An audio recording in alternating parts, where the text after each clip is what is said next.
안녕하세요. 심의범위의 범입니다. 영상을 올리고 한 3개월, 4개월 만에 뵙는 것 같아요. 제가 영상 마지막에 궁금하신 사항들은 다 댓글로 남겨달라고 말씀을 드렸잖아요. 이제 저희가 글로써 답변을 드리다 보니까 아무래도 조금 불만족스러운 부분들이 조금 있을 것 같아서 제가 다시 한번 영상을 좀 찍게 됐습니다. 다 답변을 해드리고 싶지만 그럴 수 없는 점 양해 부탁드리겠습니다. 일단 몇 가지를 추려서 제가 얘기를 드릴게요.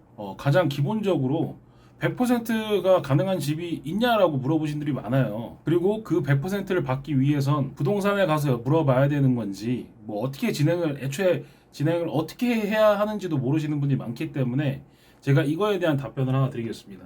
80%는 기본적으로 많이 나온다고들 하는데 100%는 쉽게 나오진 않는다고 저도 얘기를 들었어요. 저 또한 80%가 나올 수도 있었던 상황이었거든요. 은행원 분께서 저한테 그렇게 얘기를 해주셨고, 근데 저는 100%로 진행을 무조건 해야 한다라고 말씀을 드렸어요. 중개사님한테도 그렇게 말을 했고요. 애초에 은행에서 진행할 때 저는 무조건 100% 대출만 원한다라고 얘기를 드렸거든요. 그러니까 진행을 하실 때는 은행원 분에 가서 어필을 잘 하셔야 돼요. 나는 100%만 원한다. 80%는 불가하다. 얘기를 그렇게 하시면 됩니다. 애초에 100%에 대한 포커싱을 맞추고 진행을 하면 80%는 은행원 분도 살짝 고려를 안 하시니까 나중에 가심사를 들어갈 때도 100% 대출에 대한 기준으로 가심사가 들어갈 거 아니에요. 그렇기 때문에 애매한 태도로 나가시면 오히려 복잡할 수 있고요. 무조건 100%를 원하시면 100%만 원한다라고 얘기를 하시면 됩니다. 그리고 서류 부분인데요. 고용보험, 피보험 자격, 이력 내역서는 회사에서 받아야 하는 건가요? 아닙니다. 이거는 세입자분께서 직접 떼실 수 있고요. 고용보험 사이트에서 비회원 공인인증서 로그인 후에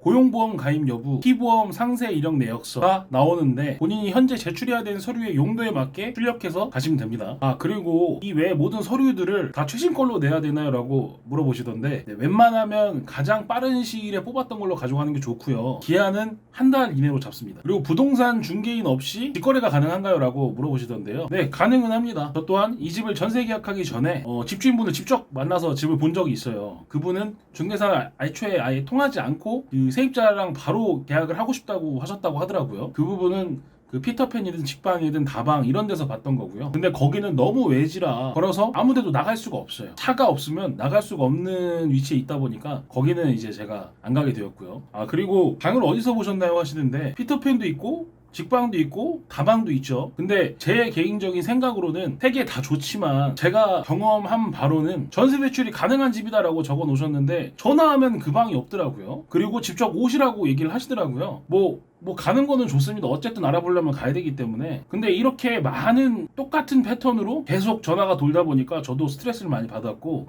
그래서 너무 답답한 나머지 그냥 제가 제 주변에 있는 부동산에 전화를 해서 100% 전세자금 대출을 받으려고 하는데 그에 맞는 방을 찾고 있다. 그 방이 있냐? 라고 물어보시고 그냥 무작정 찾아가서 보시는 게 낫습니다. 그러다가 저도 좋은 중개사님 만나서 이렇게 계약을 할 수 있었던 거고요. 그리고 참고로 그 중개사님은 제가 계약하기 불과 하루 이틀 전에 몇 분을 중소기업 청년 전세자금 대출을 성사시켰던 분이더라고요. 운이 좋았죠, 저는. 그리고 100% 매물은 퀄리티가 떨어지나요? 라고 물어보셨는데 아닙니다. 오히려 반대로 봐야 되겠죠. 100%가 대출이 가능한 집이라는 거는 조건이 두 가지가 있잖아요. 불법 건축물이 아니다. 그리고 근저당이 많이 잡혀있는 집이 아니다. 처음에 서류를 들고 은행에 가서 얼마가 나오는지 물어볼 수 있나요?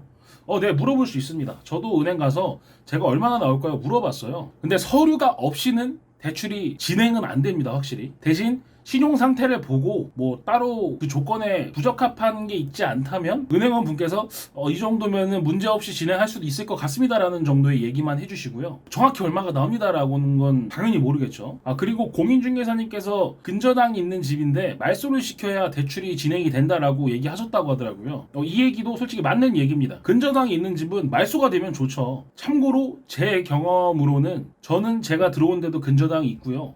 그 중개사님이랑 얘기하다가 여러 집들 물어봤을 때도 근저당이 있는 집에서 100% 대출이 나온 경우가 정말 많아요. 꼭 말소가 돼야 대출이 진행이 된다, 이건 아닙니다. 그리고 이것도 정말 많이 물어보셨어요. 중소기업 청년 전세자금 대출을 받고 나서 처음에 2년이 가입되어 있는 상태잖아요. 근데 이를테면 1년만 그 직장에서 근무를 하다가 뭐 이를테면은 4대 보험이 들지 않는 직장이라든지 중소기업이 아닌 소기업으로 가시던 공공기관으로 가시던 그렇게 된다면 어떻게 될까요? 라고 물어보시더라고요. 그럴 경우에는 2년 계약 만기가 되는 시점에 어쨌든 전세 집은 재계약이 들어갈 거 아닙니까? 그럴 때 은행 측에 말을 해주셔야 돼요. 직장을 옮겼다. 이거는 대출을 진행하시면서 은행원 분께서 주의사항은 얘기해 주시니까요. 재계약을 하면서 이제 3년차부터 4년차까지 이제 계약을 하잖아요. 그럴 때 이자율이 달라집니다. 저희는 중소기업 청년 전세자금 대출을 받았을 때 이자율이 1%에서 2% 정도가 나와요. 근데 뭐 조건이 바뀌어가지고 그 조건이랑 다른 조건이 돼버린다면 그러면 버팀목 대출이라는 대출이 있거든요. 버팀목 전세자금 대출의 이자율이 3%에서 4% 정도가 됩니다. 그 이자율로 그냥 변경이 된다고 보시면 됩니다. 그리고 4대 보험이 없는데 가능할까요?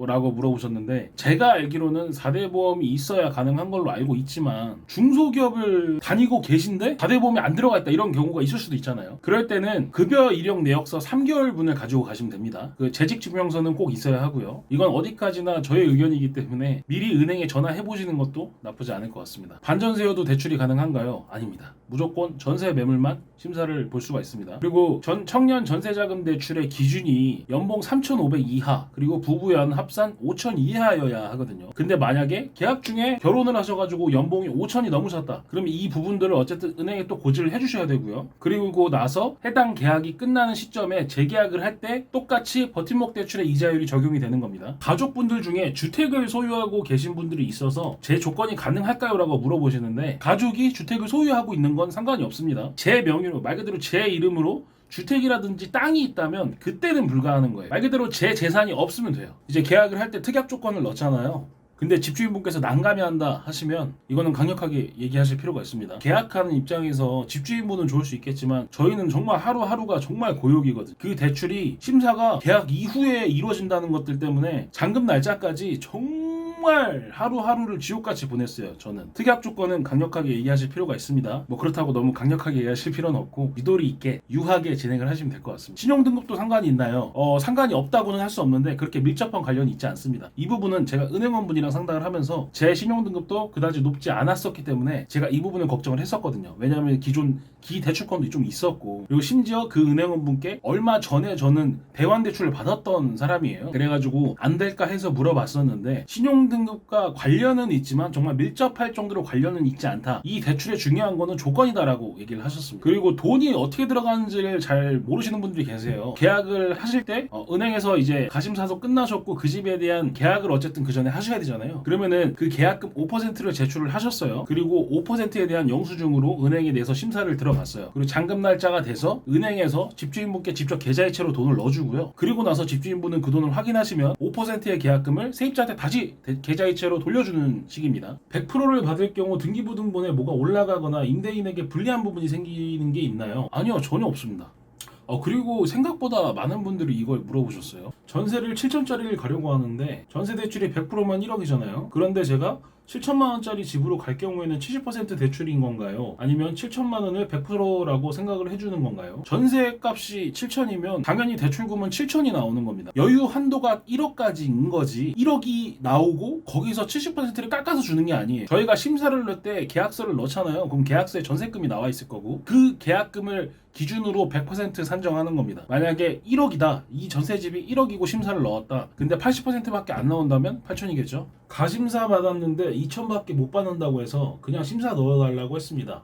신용도 좋고 대출도 없고 깨끗한 상태라고 하셨는데 이거는 그 세입자분의 신용 상태 때문에 그런 게 아닌 것 같아요. 제가 보기엔 그 집에 대한 근저당 때문에 아무래도 은행에서 그렇게 책정을 했던 것 같습니다. 제가 방을 알아볼 때 조금 내륙 지역까지 이제 알아보면서 어쨌든 한도가 1억까지밖에 없잖아요. 그렇다 보면은 번화가 쪽 들어가면은 빨간 벽돌집 아시죠? 노란 장판이 푸름인데 뭔가 원룸 같은 그런 집들밖에 없더라고요. 기본적으로 조금 살만하다 싶은 아파트들은 1억 뭐 4천, 5천 막 그러더라고요. 그래서 저는 욕심 조금 버리고 외곽으로 좀 나왔어요. 물론 전 이제 차가 있어서 좀 나오긴 했지만 조금만 나오더라도 정말 많은 집들이 있더라고요. 정말 깨끗한 집도 봤었어요. 근데 그 집은 단점이 하나가 있었는데 창문 밖이 다 건물이 건물이 따닥따닥 붙어있고 탁 트여있는 창문 하나가 없어가지고 제가 그 집은 안 들어갔습니다. 그 집은 참고로 전세값이 8,500이었고 투룸에 거실이 정말 넓었어요. 지금 제가 살고 있는 집보다 넓었던 것 같아요. 그리고 뭐 벽지며 뭐 바닥부터 시작해서 모든 게 다 하얀색이었고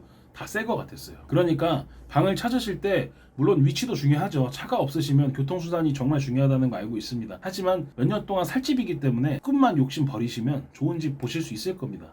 제가 말주변이 조금 없어서 제 영상으로 인해서 조금 해소가 되셨을지는 잘 모르겠습니다. 하지만 조금이라도 도움이 되셨다면 좋을 것 같습니다. 지금까지 심의범위의 범이었고요. 꼭 100% 대출에 성공하시길 바랍니다.